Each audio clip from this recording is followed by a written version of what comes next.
Hello everyone. Welcome to Law Unfiltered, the official law podcast series by Law Jurist. I am Arpit, your host, and today's episode is special for two reasons. First of all, this is the very first episode by Law Jurist, a podcast.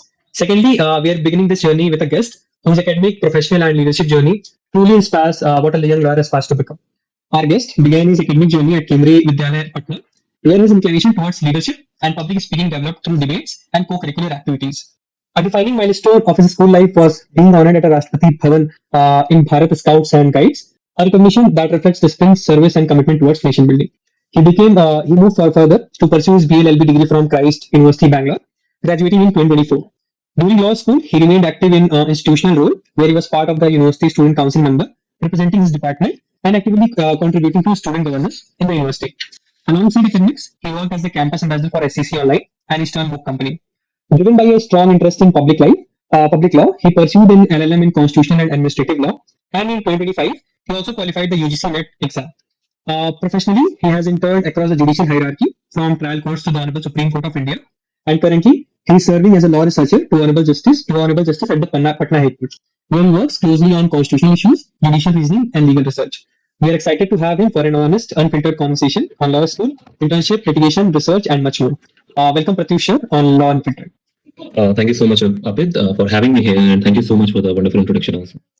It's indeed a pleasure, sir. Sir, before starting, I would just tell you who is our audience. So, our audience is basically the law students who are pursuing their bachelor degree as well as masters, and it also includes a huge number of audience who are advocates and practicing professional.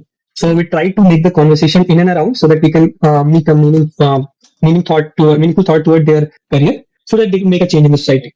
And we'll keep the conversation both in English and Hindi, ताकि it encompasses a wide range of audience. बिल्कुल. So, yeah. So first we'll start, sir, about knowing your personal journey. How has it been? आप law में कैसे आए? And what was your early prospect of life? And to just frame out the question in a particular way, how are you feeling today to be the part of first ever session of podcast at Law Jurist? And could you please reflect on कि आपकी early law journey कैसी रही है, starting from your school, and आपने कैसे decide किया कि you had to come into law? Yeah. So again, thank you for having me here, Arpit, and I'm really thankful to the whole team, especially Ayush and the whole Law Jurist team, and I'm grateful for the wonderful introduction also. In the beginning only, I think I should mention a particular phrase that man proposes and God disposes. This particular phrase is quite applicable in my life, and I feel that goes with everyone who is aiming for something in their lives. I'm from Patna, Bihar, and I did my schooling from Kendriya Vidyalaya, Patna. And I was quite active in so many co-curricular activities. I was into sports also. I was into Bharat Scouts and Guides. Those who are not aware about Bharat Scout and Guides, this is the second part of like NCC. How we have NCC, Bharat Scouts and Guides are the same thing. Uske baad I was quite active in my leadership role. I was the head boy of my school. And after 10th only, I had this thing in my mind that I will go with the law thing. But I took PCM for obvious reasons. कि we always walk with a backup in our hands कि कुछ होना चाहिए अगर ये नहीं होता है तो. And parents feel, and we also feel that PCM is the best backup option, right? But that's not true. We're only coming on that. So after 10th only, I had this thing in my mind that I'll go with the law. 2019, I completed my education from Kendriya Vidyalaya, Patna, where without taking any drop, I chose to go to Christ University, Bangalore. So I took admission there in 2019, and that was the very beginning. In the very beginning, I got diagnosed with dengue. So yeah, so I still remember the date. That was 11th June 2019 when we started our journey of law school, and we had that orientation session in the main auditorium. Then we were asked to assemble in the playground for the sports session and all those things. And first day only I was late. So the Christ audience, and even you can relate how it can be when you're late in Christ, even your first day पे. So yeah, it was there. फिर मुझे dengue हो गया था, as I mentioned. So after 2 to 3 days, I went back और काफी ज़्यादा I was quite serious. I was in serious condition. Or when I came back, the whole Denevo and all, everything was over. And I had that identity crisis. People feel that I was head boy of my school. I had so many achievements in my school days. And when I'm coming to college, when I'm starting my new journey, the next phase of my life, I got dengue and I had that identity crisis. People were not able to recognize me. This person belongs to my class only. So when the Denevo, and fortunately that year, 2019, my section, I was from section B. So my section won Denevo that year. So I came बिल्कुल Denevo वाले दिन पे, and people were celebrating, but मैं stage पे भी नहीं जा पाया था क्योंकि पहले तो बताना होता ना कि भाई मैं भी तुम्हारे क्लास का हूँ. So I still remember that day. फिर yeah, I was quite lucky कि मुझे अच्छे friends मिल गए थे beginning में college में. And they still my friends. I think मैं अपने कॉलेज में हमेशा रिपीट किया करता था इस चीज को, और मैं भी मानता हूँ ये चीज. मैं अपने जूनियर्स को बोलता भी हूँ कि नेवर थॉट, मतलब never think about these things कि आपके जो फर्स्ट ईयर के फ्रेंड है वही आपके लास्ट ईयर तक फ्रेंड रहेंगे. बट मैं बहुत लकी था इस चीज को लेकर. मेरे जो फर्स्ट ईयर के फ्रेंड्स थे वो अभी तक मेरे काफी अच्छे फ्रेंड्स हैं. सो या, it depends. And when I say कि man proposes God disposes, when I mentioned in the beginning, मैंने कभी सोचा ही नहीं था कि मतलब I'll choose law, क्योंकि I belong to first generation lawyer. I'm a first generation lawyer, ठीक है. और मेरे फैमिली में किसी ने भी लॉ वगैरह किया नहीं था. I was the first person who even thought of doing law and all. And I remember Honorable Justice D.Y. Chandrachud was a judge of Honorable Supreme Court at that time. And in a conference, he had mentioned that now law is not the last option. Now law is becoming the first option for so many people.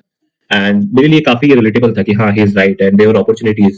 I was मतलब looking at people who are becoming civil judge, ADJs in काफी young age में. So that was a motivation kind of thing, exactly होता क्या है and all those things.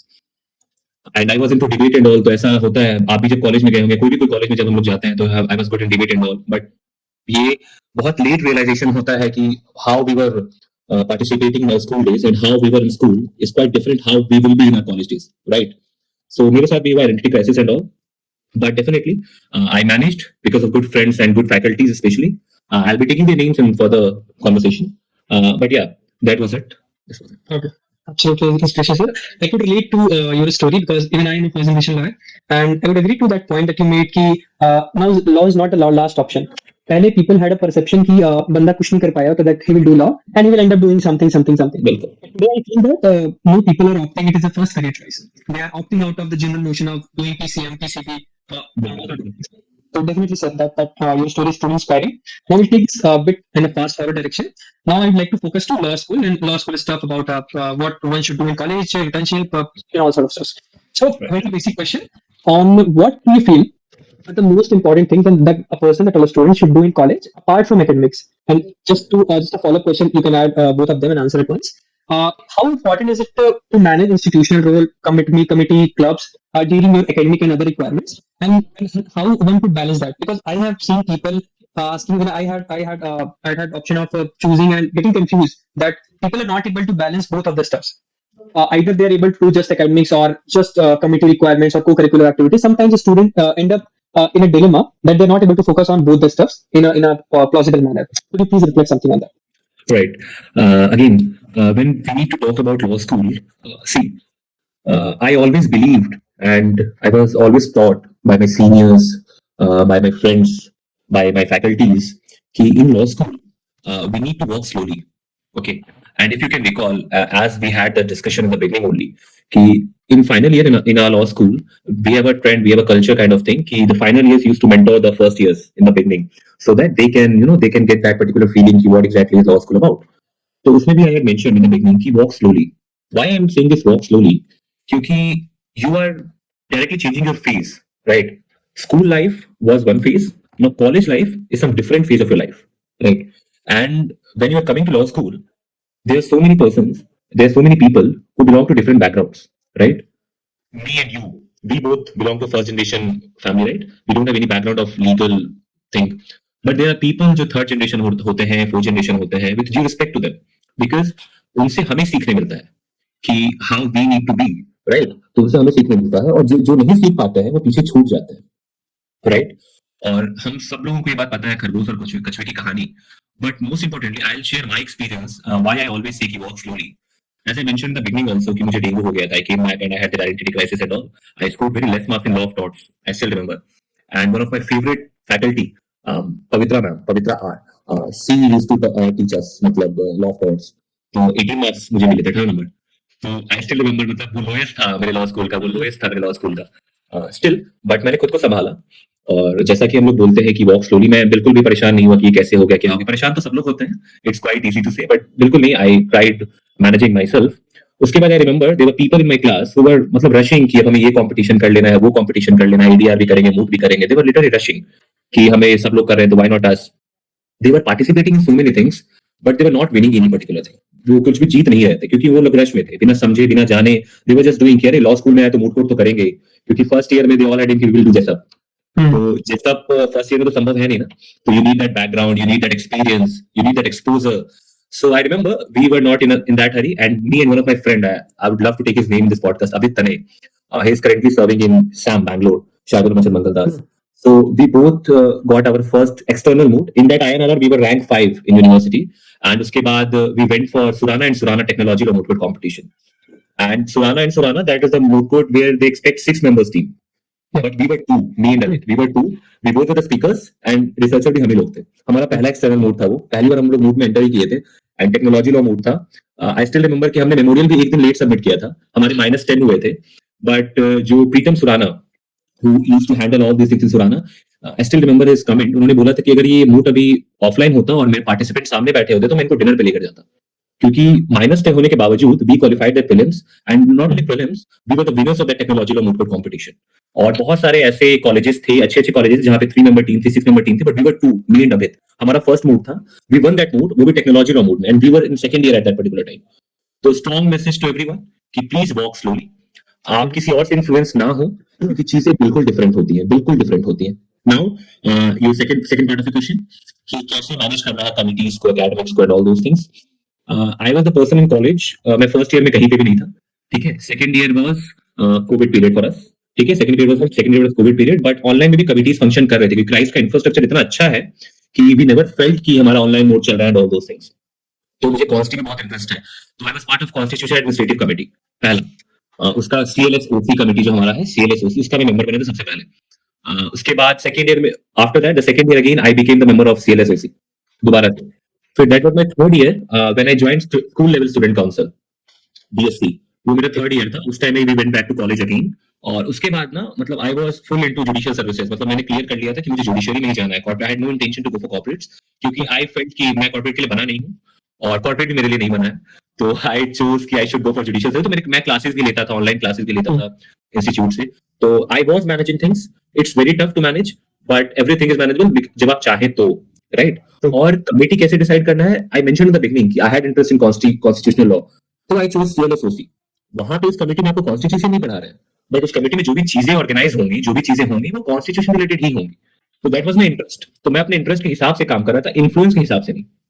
In first year second year people they generally go for mode court committee, ADR committee and all. ठीक है, आप जाइए, but वहां पे आपको मोड कोर्ट करना नहीं सिखाया जाएगा. It's better you go in third year fourth year mode court committee में कि आप मोड कोर्ट कर लो, मोड कोर्ट को समझ लो, फिर आप मोड कोर्ट ADR में जाओ. स्टार्ट विद जहां पे आपका इंटरेस्ट है. मैनेज करने की बात है, आई वाज क्वाइट लकी कि मेरे कुछ बहुत अच्छे दोस्त थे कॉलेज में. You guys must be with Pawan SS. Alina and me and Pawan, we three were the university student council members of that particular batch. और I remember कि Alina, she used to manage everything. She was good in academics also. वो committee की भी part थी. She was handling USC also and she was quite good in literature and all. तो she used to write. वो काफी अच्छा लिखती भी थी. तो सब कुछ मैनेज कर रही थी. हम लोग सब कुछ मैनेज कर रहे थे. हमारे मार्क्स कभी मुझे बताया मैंने 18 नंबर सबसे लास्ट वो था टॉट वाला. उसके बाद कभी मार्क्स कम नहीं आए मेरे. We were able to manage everything because we had that intention to manage. We were not influenced by others. तो मेरा बिल्कुल, अगर मेरा ओपिनियन यही होगा, मेरा सजेशन भी यही होगा कि we should never get influenced by others. हमारे चॉइसेस जो है वो हम खुद लें, राइट. कि हमारे कैलिबर और हमारी पर्सनालिटी और हमारी कैपेसिटी के हिसाब से क्या सही है. If I am okay with one committee, I will go with that. I know people जिन्होंने जो कोई किसी भी कमिटी के पार्ट नहीं थे, बट लास्ट में they got good placement, they got PPU, right. Not कि यू नीड टू थिंक कि इसमें भी जाओ उसमें भी जाओ. धीरे-धीरे चल रहा है, हौले-हौले चलना है. चीजें होंगी, जब होना होगा चीजें होंगी, राइट. अच्छा. So technically we should not rush by seeing कि others क्या कर रहे हैं, और right. quality should be preferred over quantity, if I may say. Definitely. Okay. Now, sir, coming to the part of so as someone who completes his class 12th and wants to pursue law, तो उस बंदे के दिमाग में आता है यार NLU जाना है, CLAT एग्जाम देना है, whatever the case may be. Now there is a huge debate over the merit, how CLAT exam checks one's merit, and what are the strata of students, किस type के students वहाँ जाते हैं. There is a huge debate on that. We'll not go into that.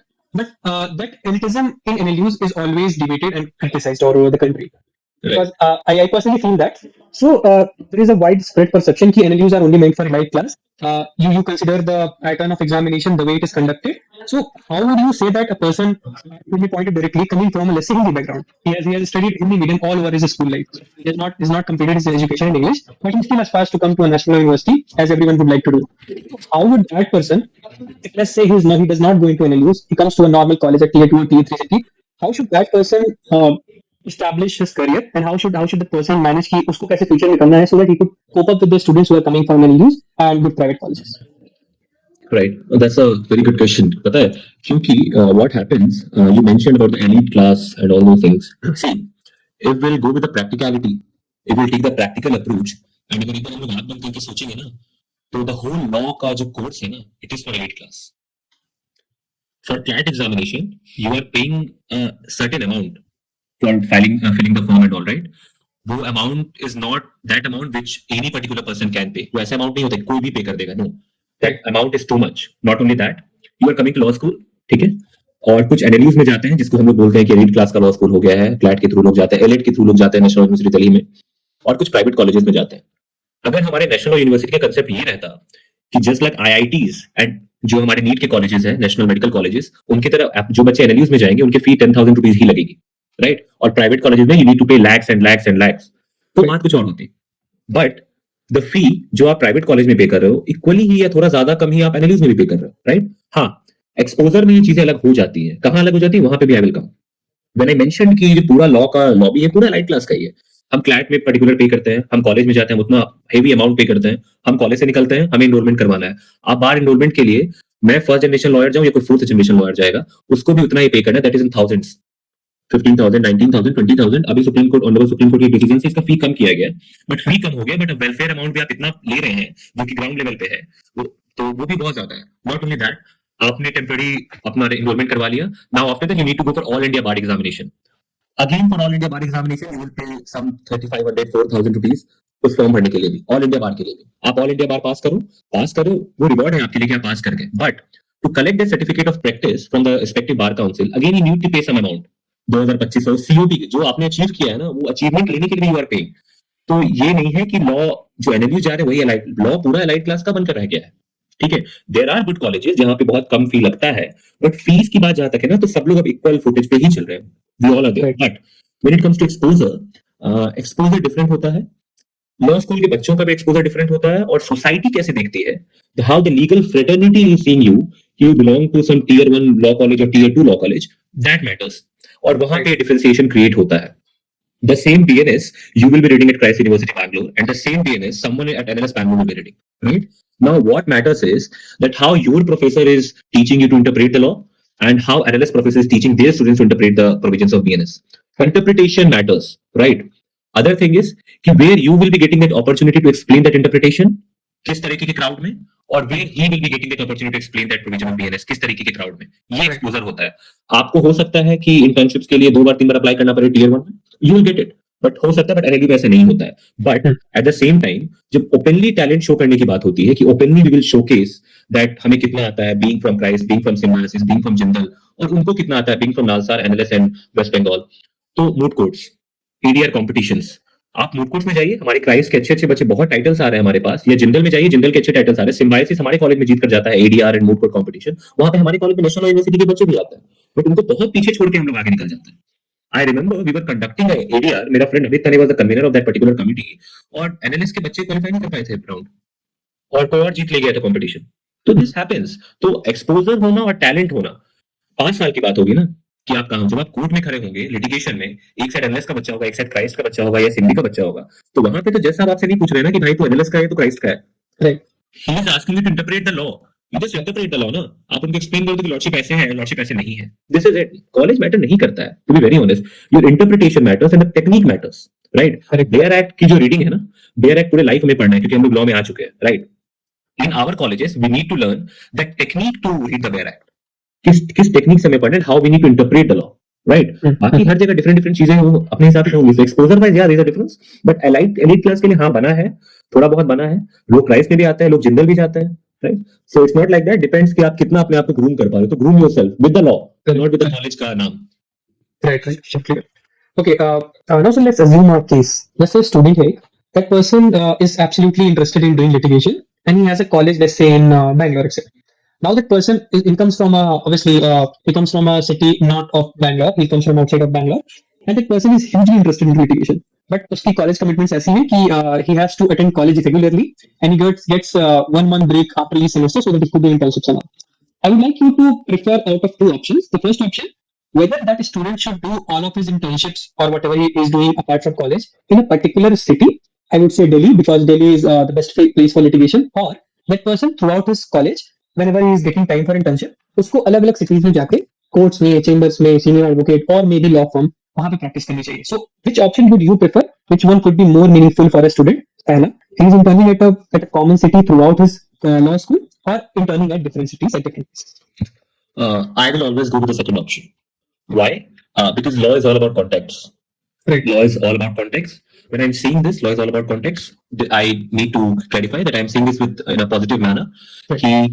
When you are going to different cities for your internships, right? You're interning before honorable judge, you're interning before a chamber, you're interning with a litigation firm. So when you are taking that particular exposure of different cities, you are not taking the different cities का exposure. You are taking the exposure of different working culture. कि ये लोग काम कैसे करते हैं, right? Correct. When you'll go to Delhi High Court, there the matters are of trademarks, copyright, अलग अलग चीजें कॉमर्शियल मैटर्स आ रहे हैं. यू गो टू महाराष्ट्र, ठीक है, महाराष्ट्र में मुंबई में डिफरेंट बॉम्बे हाईकोर्ट में मैटर्स आ रहे हैं. You come to Karnataka, you see the Karnataka में कैसे मैटर्स आ रहे हैं. You go to West Bengal, see Kolkata high court में कैसे आ रहे हैं. And I feel a law student, at least जब हम लोग लिटिगेशन की बात करते हैं, या फिर मेरे काफी फ्रेंड्स लिटिगेशन में अच्छा कर रहे हैं, we all had that thing in mind कि भाई 3 हाईकोर्ट तो जाना ही जाना है. That is Bombay, Madras and Kolkata. वो बिल्कुल जाना है. दिल्ली वाज नेवर हमारी लिस्ट में, बट दिल्ली लिटिगेशन के लिए माना जाता हूं, not because Delhi high court, because of supreme court. Correct. हाँ. तो when I'll always go with the second option क्योंकि it's all about making context, it's all about learning the law, it's all about learning the environment कि कितना किस हिसाब से कहाँ पे काम हो रहा है, लोगों के काम करने का तरीका क्या है, और मैं कहाँ पे खुद को पाता हूँ और मैं कहाँ पे फिट बैठ सकता हूँ. आप Right. जब एक जगह पे जाओगे, that's a comfort zone, and I don't feel कि when you are choosing law, you are supposed to be in your comfort zone. Law is not about being in a comfort zone. Yeah. Second option always. Okay, perfect. Coming to the part that you mentioned, it's about connections. So it's really seen that I might not be the right person to say this, but people say, professionals like you, कि students while making network, while making connection, वो इस context में रहते हैं, इस false assumption में रहते हैं कि मैं LinkedIn पे गया, I searched for person X, he's doing very good in profession, and I clicked on connect button, I got a follow request from him, I followed him, he followed me. I have texted him, hi sir, it's great to connect with you, looking forward to interact and whatever. He said, yeah, thank you so much. That's all. A student thinks कि उसका एक connection बन गया है. This is I believe, a very false conception. Students feel they are focusing on making networks superficially, not naturally. So, what would you say a student should focus while doing networking? On what aspect he should focus कि इस person से मुझे किस तरीके से connect करना है, and how can I make a meaningful connection out of that? Right. पहले तो when it comes to your question, I'll answer that first. कि कभी भी हमें जब कांटेक्ट बनाने की कोशिश करनी है, you mentioned that particular instance कि आप LinkedIn पे जा रहे हो, वहां पे you are texting someone, hi sir, he replied, hello, how are you doing, and आपने कांटेक्ट बना लिया. Next time when you are meeting that person ना सामने से, वो आपको पहचानेगा भी नहीं, ठीक है, और शायद आप भी उनको ना पहचान पाओ, तो वो आपका कांटेक्ट बना नहीं है. आपने कॉम्प्रोमाइज किया है अपने इंडिविजुअल ऑटोनॉमी के साथ कि जो आपको नहीं करना था. नाउ जो कांटेक्ट बनाने की बात है कि हाउ इट वर्क्स और कैसे कांटेक्ट बनाया जाता है, internship is the best way to मतलब मेक दैट हमेशा वाला कांटेक्ट. और when I am saying internship is the best way, internship में जाकर नहीं, इंटर्नशिप में काम करके, कि आप जब काम करते हो ना, दैट इंटर्नशिप वही आपका इंटर्नशिप पीरियड असिस्टेंट इंटर्नशिप में कन्वर्ट होता है, और वही असिस्टेंट आपका पीपीओ में कन्वर्ट होता है. On the basis of your work पूरा काम आपका डिपेंड करता है. इसी तरीके से लिंक्डइन पे जब तक आप इंटर्नशिप में नहीं, अब नाउ द क्वेश्चन इज कि आप इंटर्नशिप पाओगे तब तो जाके कॉन्टैक्ट बनाओगे, तो ना आप इंटर्नशिप आपको कैसे मिलेगा. There are good ways, right. आप रिसर्च पेपर आज बहुत जगह पे when you are applying for internship we ask कि सर आपने राइटिंग सैंपल्स भेजे, आपने क्या रिसर्च पेपर पब्लिश किए हैं, रिसर्च पेपर डाले हैं, ऑल दो थिंग्स. तो आई फील कि फर्स्ट ईयर से ही एक स्टूडेंट को कांटेक्ट बनाने के लिए भी आपको रिसर्च पेपर वगैरह पब्लिश करने चाहिए, जर्नल्स में पब्लिश करना. And if I am not wrong, even law jurist आप लोगों के लिए अपना एक आपको सर्टिफिकेशन मिल चुका है जर्नल का. That's the best way. At least दोस्त जिनको अपॉर्चुनिटी मिल रहा है आपके कॉलेज में ही, पब्लिश योर रिसर्च पेपर्स. वो आपका कांटेक्ट बनाने का जरिया है कि 10 लोग देखेंगे अच्छा इसने पब्लिश किया है, तो आपको बताना नहीं पड़ेगा. और आप जो लिंक्डइन पे टेक्स्ट कर रहे हो ना, आप अपने रिसर्च पेपर को पब्लिश करो, और रिसर्च पेपर के पब्लिकेशन के बाद आप लिंक्डइन पे पोस्ट डालो, राइट. जो भी आपके कांटेक्ट में है वो आपको देखेंगे कि आपके पास नॉलेज कितना है. द सेकंड वे इज कि जो लोग आप professionals, the TL of one law firm, SAM, CAM, Trilegal, AZB, they all post कि आज हमने ये डील क्रैक किया, ये डील क्रैक किया, और नीचे कमेंट्स का ऑप्शन होता है. That is full liberty you have to comment in the comment box. आप वहां पे जाके अपना opinion, your legal opinion, not the general opinion, put a legal opinion there कि what you think about that. तो content बनाने का सबसे अच्छा जरिया है कि आप अपने नॉलेज को शोकेस करिए, ठीक है, अपने नॉलेज को दिखाइए अपने इंटर्नशिप्स में, और इंटर्नशिप्स के पहले अपने पर्सनालिटी को, और ये बताइए कि आप कितना लॉ जानते हैं. करेक्ट. मतलब take that command over law. Law पे कमांड लीजिए और आपको कॉन्टेक्स्ट मिलेंगे. Now the second thing which I need to mention है कि ये जरूरी नहीं है कि आपके कॉन्टेक्ट से तभी आप कुछ अच्छा हासिल कर सकते हैं. हमारे सीनियर, मेरे बहुत सीनियर, आप भी उनको जानते हो, कि Pawan Rile sir. Pawan Rile is an advocate on record, honourable supreme Court. He is doing wonderful. मतलब I can't mention about his achievements here. वो जग जाहिर है कि वो कितने मतलब किस कहां पे जा चुके हैं आज. But he is very humble, he is very polite, और उनका जो डेडिकेशन था ना कॉलेज में, मतलब उन्होंने शेयर किया अपने एक्सपीरियंस हर जगह। हमारे बैंगलोर में बसेस चलते हैं, तो बस में नंबर्स लिखे होते हैं, राइट, 101 10F। तो सर का लॉ के ऊपर ऐसा कमांड था ना कि वो बस का नंबर देख के ना सर प्रोविजन याद करते थे कि 101 उसका क्या होगा, 101 बीएनएस, सीआरपीसी, आईपीसी, सर सब कुछ याद करते थे। और आज उसी का नतीजा है कि सर बहुत ही हम्बल बैकग्राउंड से बिलोंग करते हैं और सर ने दिल्ली में अपना नाम कमा लिया अपने नॉलेज के बदौलत। कोई कॉन्टेक्ट नहीं, अपना नॉलेज। और डेफिनेटली कुछ फैकल्टीज हैं कॉलेज में जो बहुत सपोर्ट करते हैं स्टूडेंट्स को, बहुत सारे फैकल्टीज हैं, उनको भी सपोर्ट मिला, मुझे भी सपोर्ट मिला, आपको भी मिलेगा। But first you need to go there, right? Correct. So yeah, it's all about this. No, I really remember Pawan sir. He came last year to our college, and he really told the thing which like, he came from a very different background. He did not ever thought कि वो यहाँ तक आएंगे, and really whole and everyone knows who is doing law what kind of achievement he has achieved.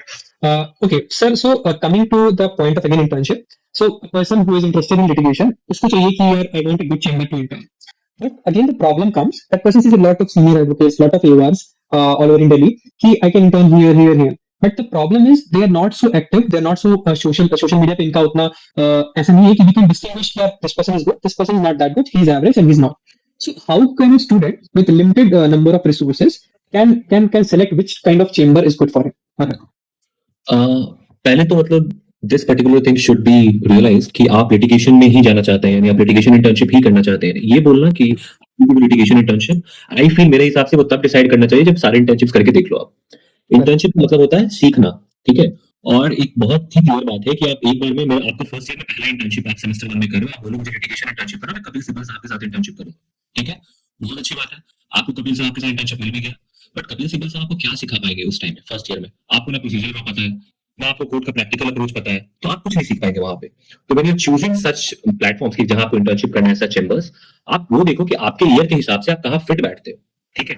और limited resources है, right, but when you choosing the chamber, when you are going for any particular litigation firm, always go कि वो कौन-कौन से interest, मतलब आप कौन-कौन से एरियाज में प्रैक्टिस करते हैं और आप किस एरियाज के बारे में क्या-क्या जानते हो, किन एरियाज के बारे में क्या जानते हो और आपका इंटरेस्ट क्या है, उसके बाद आप चूज करो।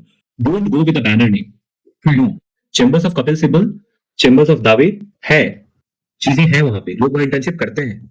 हरी सालवे सर के पास भी लोग इंटर्नशिप करते हैं, बट आप वहां क्या सीख पाओगे? आप वहां जाइए जहां आप कुछ सीख पाए, उसके जब आप सीख जाए तब उनके पास जाइए ताकि वो आपको ग्रूम कर पाए, राइट? या Now, sir, coming to a point which we had avoided regarding this before, the new rule which has been brought by the Supreme Court. We cannot directly give the judicial service exam after graduating. अब हर student को 3 साल तक practice करनी है. After that, he can give the judicial service exam. How would you say, first of all, whether you support or not with this particular rule? Or if yes, if you support, then what could be a particular approach that a student could make who wants to clear judicial service exam and he wants to manage and make his 3 years meaningful as well? मैंने beginning में भी बोला, God man proposes and God disposes. ये line बहुत ही ज्यादा meaningful है और at least मेरे लाइफ में, मैंने 3rd ईयर से प्रिपरेशन स्टार्ट कर दी थी जुडिशियल सर्विसेज की। आई वाज टेकिंग क्लासेस और मेरा ये प्लान था कि मैं ग्रेजुएट होऊंगा और मेरी तैयारी इतनी अच्छी रहनी चाहिए कि मैं एग्जाम दूं और मेरा सिलेक्शन हो जाए। But unfortunately God had other plans and always expect the unexpected in your life, always, क्योंकि नहीं होती है चीजें अपने हिसाब से। तो जब नहीं होती है चीजें आपके हिसाब से तो काफी अच्छा है, क्योंकि वो किसी और के हिसाब से हो रहा है तो वो अच्छा ही होता है। नाउ आई रियलाइज दिस, क्योंकि the day when this particular judgment came, मैं पूरा लाइव प्रोसीडिंग देख रहा था ऑन द सुप्रीम कोर्ट का when this particular thing was going on. And उस मोमेंट पे जब ये हो गया कि 3 इयर्स प्रैक्टिस आ गया है, आई वाज फ्रीज्ड, मतलब मैं बहुत ज्यादा शॉक था and I was not in a phase कि मैं किसी से बात भी करूं। उस टाइम में बहुत इरिटेटेड था, डिप्रेस्ड था in a more formal manner. But again I my parents and other person जो मैं जिनके कांटेक्ट में हूँ, जो लोग मुझे गाइड करते हैं, जिनसे मैं सीखता हूँ, बोला कि you should go for litigation और you should go for law researcher, because इन दोनों चीजें ही, इनकी प्रैक्टिस काउंट होगी आपको 3 साल बाद करना, तो जुडिशियल सर्विसेज ही है। ये सेकंड थॉट एक बार आया कि छोड़ देना चाहिए, बट 3 साल में बहुत कुछ और कर सकता हूँ। कॉर्पोरेट में तो नहीं जा सकता क्योंकि औसा बिल्ड नहीं किया और कॉर्पोरेट में इंटरेस्ट भी नहीं है, बट लिटिगेशन में जा सकता हूँ, सिविल्स की तरफ जा सकता हूँ। बट अगेन वो होता है ना कि अपने लाइफ के एम से कॉम्प्रोमाइज नहीं करना चाहिए, तो वो मैंने नहीं किया। I chose that particular law researcher का thing before Honorable Patna High Court, और that's a good job profile, और वहाँ पे आप वो सैलरी जॉब भी है आपके और बहुत सीखने मिलता है। तो now when it comes to how I take this particular judgment, पहले तो बहुत ज्यादा था जब लोग बोल रहे थे कि क्यों 3 साल है, तो इसलिए 3 साल है क्योंकि आपको उनको प्रैक्टिकलिटी सिखानी है। तो हमारे कंटेंशन, हमारे जैसे जो नए लोग थे, हमारा ये कहना था कि वो तो 1 साल में भी सीख जाएंगे, 6 महीने में भी सीख जाएंगे, और क्या ही सिखाएंगे हम लोग, जब ट्रेनिंग में जाएंगे जज बनने के बाद तो वहां सीख जाएंगे, वहां लोग सिखा देंगे। But trust me Arpit, today when I discuss things with your honors, honorables at Patna High Court, and when I see कि हाउ इट फंक्शंस, तो मुझे लगता है कि जरूरत थी इस चीज की। Honourable supreme court ask her high court से कि आप अपना ओपिनियन दीजिए कितने साल का होना चाहिए, किन्होंने 1 साल बोला, किन्होंने 2, किन्होंने 3। बट आज जब हमारे पास बिफोर हाई कोर्ट हम लोग ब्रीफ बनाते हैं, हम लोग केस फाइल्स पढ़ते हैं कि केस में चल क्या रहा है, तो हमारे पास जब ट्रायल कोर्ट रिकॉर्ड आता है ना, टीसीआर, तो हम लोग पता नहीं चल रहा था बिगनिंग में कि इस टीसीआर में देखना क्या है। हम लोग वकालतनामा देखें, हम लोग एफिडेविट देखें, हम लोग एग्जिबिट चेक करें, हम लोग चार्जशीट चेक करें, हम लोग एफआई कौन क्या है यही हम लोग को नहीं पता था। एंड यू इमेजिन कि जो टीसीआर नहीं देख पा रहा है, हम लोग जज बनकर जाते, तो डेफिनेटली इस चीज की जरूरत बहुत थी कि हम लोग को प्रैक्टिकल अप्रोच लेना है। बीइंग अ पर्सन, मुझे अभी यहाँ यूं समझ में आ रहा है कि ऑनरेबल हाई कोर्ट का क्या अप्रोच है ट्रायल कोर्ट की तरफ, या फिर जजेस की तरफ, या फिर ट्रायल कोर्ट में ट्रायल जजेस का क्या अप्रोच होना चाहिए जस्टिस देने की तरफ, क्योंकि थिंग्स आर क्वाइट डिफरेंट। आप जिस तरीके से इस चीज को सोच रहे हो ऐसी चीजें नहीं है। जब आपके पास डिस्ट्रिक्ट कोर्ट्स में एडवोकेट्स आ रहे हैं, हिंदी में आर्गुमेंट कर रहे हैं, और वो लोग वहां पे पूछ रहे हैं आपसे कि हुजूर ऐसे करना है, एग्जिबिट करवा लेंगे, हुजूर ये करना है, हुजूर नजारत, तो आपको आपने नजारत पढ़ रखा है, आपको ये पता है कि एग्जिबिट्स हो जाएंगे, विटनेस एग्जामिनेशन हो जाएगा, 313 का पावर आपके पास, आप एग्जामिनेशन करवा लेंगे। बट करवा लेना और लॉ पढ़ लेना ये बिल्कुल डिफरेंट था। मुझे ये लगता था कि हम लोग ट्रेनिंग में सीख लेंगे, ट्रेनिंग में भी कुछ नहीं सिखाएंगे। ये जो भी हो रहा है ना, दिस वाज रिक्वायर्ड। हाँ, 3 साल ज्यादा है, और हो सकता है मेरे लिए बोलना आसान है क्योंकि मुझे एक पोजीशन मिल गया, मेरे 3 साल यहाँ पे अच्छे से कट सकते हैं, मैं एक्सपीरियंस गेन कर रहा हूँ, आई एम अर्निंग ऑल्सो, तो ये हो सकता है। But again I am saying कि अच्छी चीजों को अचीव करने में टाइम लगता है, अच्छी चीजों को अचीव करने में टाइम लगता है, और धूप के बाद ही शेड का, छांव का पता चलता है। तो इट्स ऑलवेज गुड कि when you go through all these things, you learn trial court में जाकर प्रैक्टिस करके लिटिगेशन में कि क्या क्या चीजें हैं, या हाई कोर्ट में जानकर क्या क्या चीजें, उसके बाद जब आप चेयर पे बैठोगे ना, तो आपको फील होगा कि मैंने देख रखा है, तो चीजें जरूर इंप्रूव होगी। हाँ, ऑप्शंस क्या क्या है आपके पास। अगर सच में आपको सीखना है तो you should start with trial court. आप ट्रायल कोर्ट में जाइए, किसी सीनियर को पकड़ बताइए क्या क्या चीजें हैं। नहीं तो आप लॉ रिसर्चर का हर जगह पे सुप्रीम कोर्ट के डिफरेंट हाई कोर्ट में वैकेंसी निकलती है, आपके पास मेरिट है। अगर आप जुडिशियल सर्विसेज की प्रिपरेशन कर रहे थे, आपके पास मेरिट है, आप इंटरव्यू दें, आप एग्जाम पे इंटरव्यू दो, और आप लॉ रिसर्चर में रहें, आप एक्सपीरियंस गेन करें। अगर आपने डिसाइड किया है, और ऐसे भी अगर ये जजमेंट नहीं भी आता है तो vacancies are not that up to date कि 1 साल में बिल्कुल आप जज बन ही जाएंगे। मैं बिहार से आता हूँ, मेरे बिहार जुडिशरी का साइकिल 1.5 साल का है, तो 1.5 साल का साइकिल चलता है। यूपी में 2018 में लास्ट वैकेंसी आई, फिर 21-22 आई, फिर अभी तक नहीं आया। तो चीजें ऐसी ही हैं, तो क्या सर ये इंपॉर्टेंट नहीं है ना कि आपका बिल्कुल आ ही जाता, ये भी ऐसा नहीं है। तो हाँ, जो हो रहा है we need to go with that, और अभी भी हमारा पेंडिंग है रिव्यू पिटीशन, तो Yes. We are hoping for the best, right. और अगर नहीं भी हो रहा है तो go with the flow, go with the trend. We are not suppose to challenge anything. जो चैलेंजेस आए वो सबके लिए आए, मेरे लिए आए, आपके लिए, और सारे एस्पिरेंट्स के लिए आए, ठीक है। तो go with litigation, go with law researcher thing. और अगर आप कुछ और करियर, अगर आप बहुत सीरियस हो कि नहीं मुझे जुडिशियल सर्विसेज नहीं जाना था, वेट फॉर इट, इंतजार करिए, अपने आप को और ग्रूम करिए। आप अगर ये सोचे थे कि लिस्ट में घुस जाना है, तो इतनी अच्छी तैयारी कर लीजिए कि आपका रैंक टॉप 10 में रहे। तो हमारे पास अच्छा अपॉर्चुनिटी हमेशा। तो it's not about getting emotional. 3 साल का गोल्डन पीरियड का वेट करो, प्रिपेयर वेल, और क्या पता if you do litigation, enjoy litigation इतना कि you continue litigation, or you can become a better person than what you've aspired after doing judicial services. I mean, there could be a change in.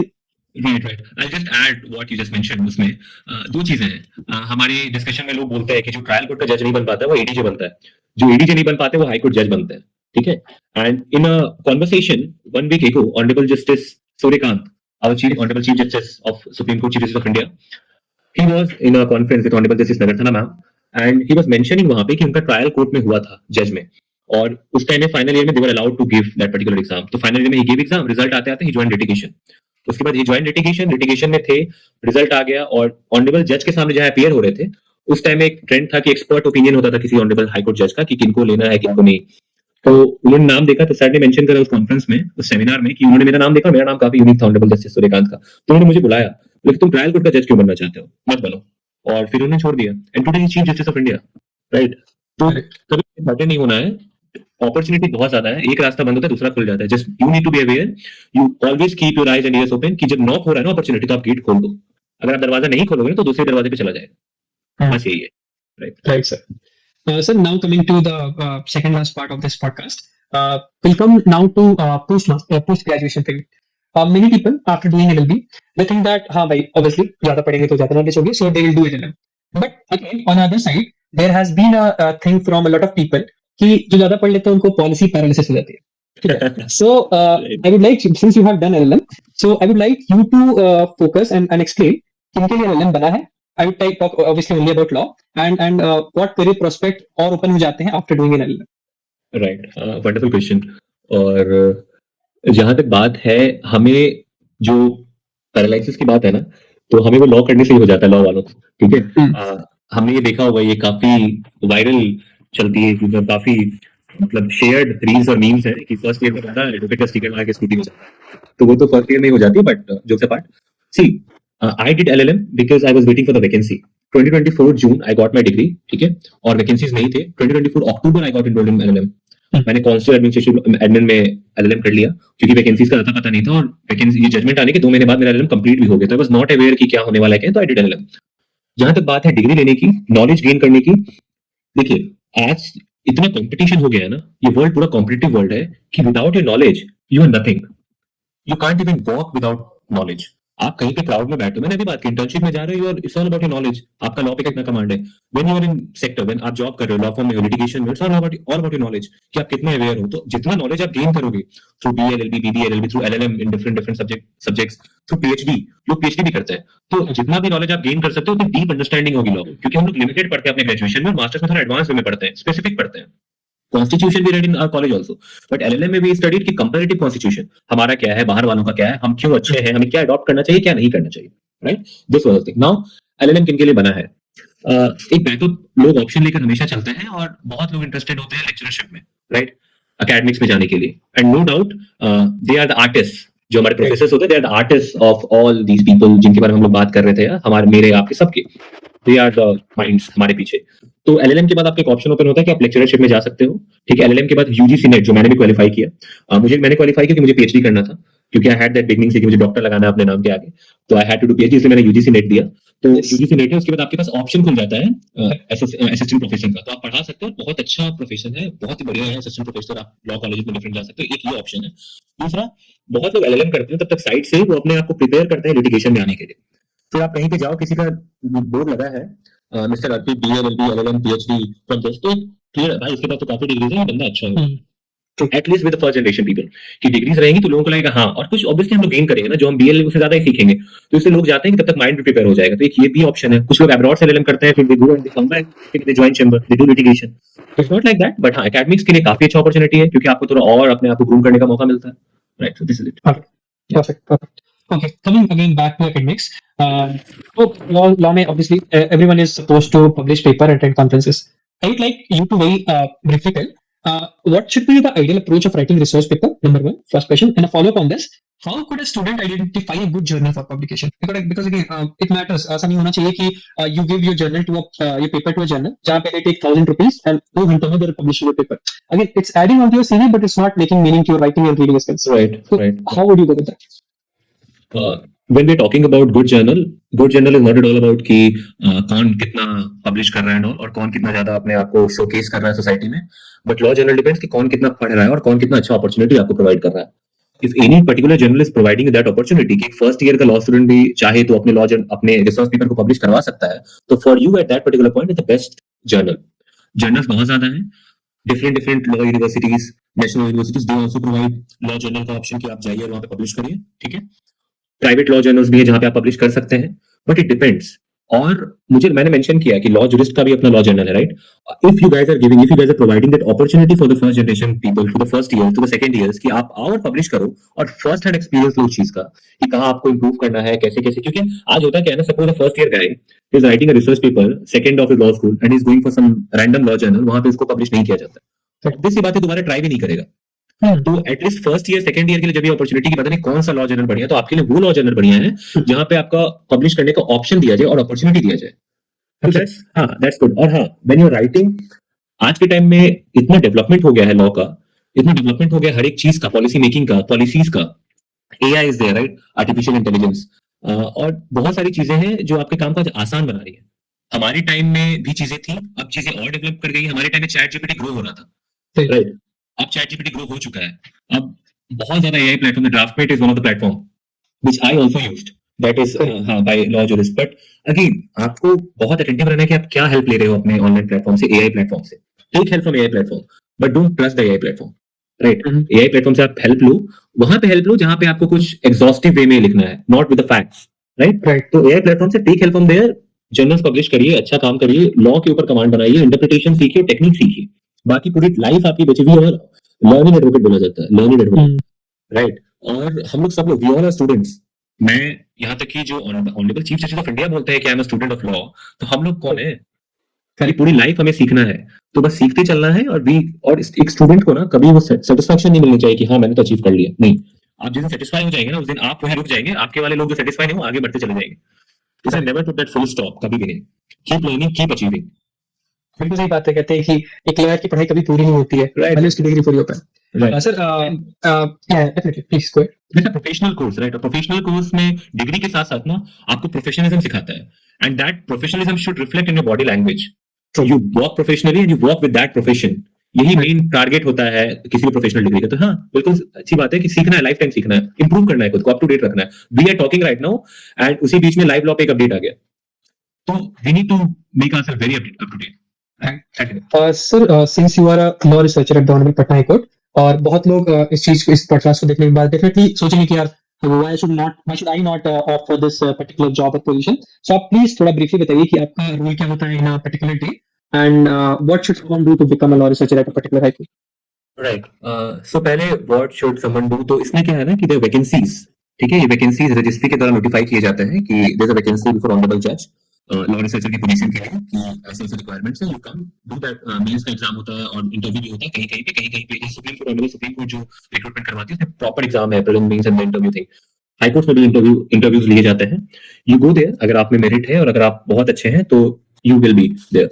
Research oriented work है ये, and more than research you need to be very very much good with the law, क्योंकि you are sitting in court law and honourable justice उधर से पूछ रहे हैं कि जो 376 आईपीसी है उसका नया वाला बीएनएस में क्या है, तो आपको ये याद रखना है कि 163 बीएनएस में है, राइट? तो लॉ के साथ बहुत ज्यादा अप टू डेट रखना है खुद को। रिसर्च वर्क रजिस्ट्रीज नोटिफाई करती है vacancy, you can go there and you can give your interview, अगर आप में मेरिट है तो यू गेट सेलेक्टेड। उसके बाद when it comes to work you need to be very up to date with the law, क्योंकि you are sitting in court law. Honourable justice वहां से रैंडमली कैन आस्क कि ये 56 का इक्विवेलेंट सेक्शन क्या है बीएनएस में, अरे 180 का क्या है, these questions are always there, तो आपको लॉ पे बेयर एक्ट पे कमांड काफी अच्छी रखनी है। उसके अलावा द रिसर्च वर्क, क्योंकि ऑनरेबल जस्ट जो केसेस आते हैं, एक बोलने हम लोग सब लोगों ने ये सुना है कि both the parties know the truth, it is the जज who is on the trial, right? तो it goes in the same manner, it is the जज who is on the trial, क्योंकि सामने केस आ रहा है, दे नीड टू डिसाइड। अब honourable supreme Court का कौन सा उस पर रिसेंट जजमेंट है या फिर क्या लैंडमार्क जजमेंट्स है, you need to keep eyes on that.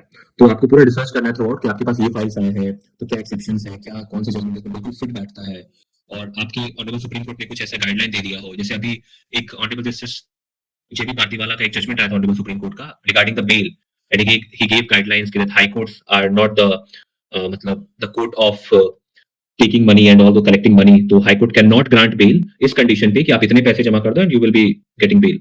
तो we need to be very much aware about those things. Briefs बनाते हैं हम लोग, अपील मैटर्स आते हैं, डिफरेंट मैटर्स आते हैं, वी प्रिपेयर ब्रीफ्स। हम लोग ऑनरेबल जज को जाके केस के बारे में बताते हैं कि सर ऐसी ऐसी चीजें इस फाइल में लिखी हुई है और ऐसी ऐसी चीजें हैं, ये ऑनरेबल सुप्रीम कोर्ट का जजमेंट इसमें फिट बैठता है, केस ये कहता है, और ऐसी चीजें वो हो गया। We make compilations, we make case law compilations. Suppose अब पॉक्सो का केस चल रहा है, तो हाई कोर्ट में ना रोस्टर चलता है, तो 3 महीने का रोस्टर बेल का आ जाता है, तो उस बेल में पॉक्सो भी होते हैं, एससी/एसटी भी होते हैं क्रिमिनल मिसडेमेनर्स में।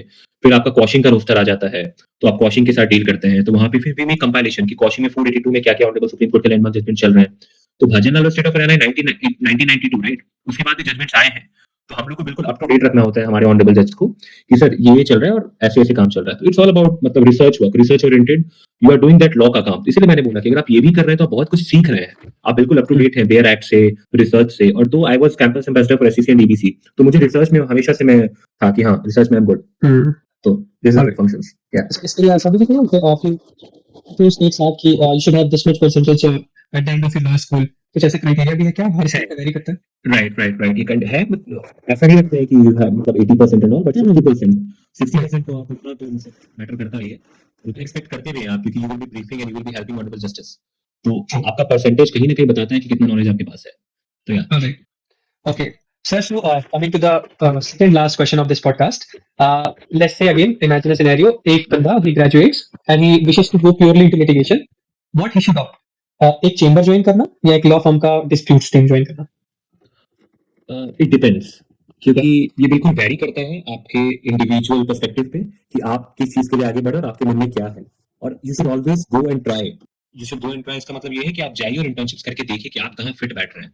मेरा सीधा सा फंडा था कि मैं काम हर जगह नहीं कर सकता हूँ, I can't be answerable to, you are answerable to मतलब सबको, बट आप काम कर रहे हो और आपके काम को आप वहां पे पोर्ट्रे नहीं कर पा रहे हो, आप प्रेजेंट नहीं कर पा रहे हो, तो आपके काम का क्या मतलब है? तो इट ऑलवेज डिपेंड्स कि आप क्या, अगर लिटिगेशन फॉर्म में आप काम कर रहे हो तो डेफिनेटली यू डू रिसर्च, आप ड्राफ्ट्स बनाओगे, आप फाइल्स बनाओगे, आप जाके अपने सीनियर को देखो, टुमारो ही विल अपीयर, और वहां पे अगर केस बढ़िया बनती है senior will appreciate.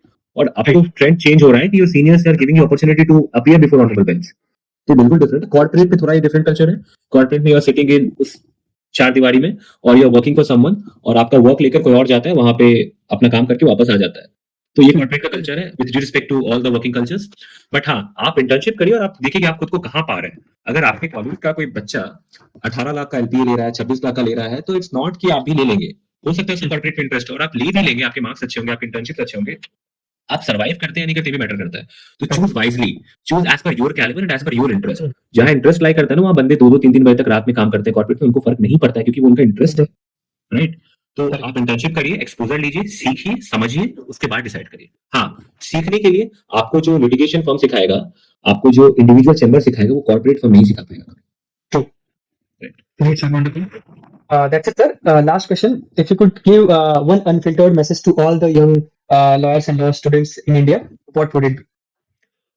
The first will be yourself. The second, walk slowly and don't rush and don't get influenced by others. All right. Wonderful, sir. That's it, sir. Thank you so much for sharing your journey and insights so candidly. This conversation truly captures the spirit of this podcast, that is Law Unfiltered. And to everyone listening out to this podcast, thank you for turning to the first ever podcast of Law Jurist series, that is Law Unfiltered by Law Jurist. If you find this conversation meaningful and useful for you, please do share it with your friends and lawyers. Stay curious, stay committed. We'll meet in the another session of this podcast. Thank you so much, sir. Thank you so much, Arpit. And thank you to the whole Law Jurist team for having me here. Thank you so much. It was indeed a wonderful experience sharing my things with everyone. Thank you so much. Thank you so much, sir.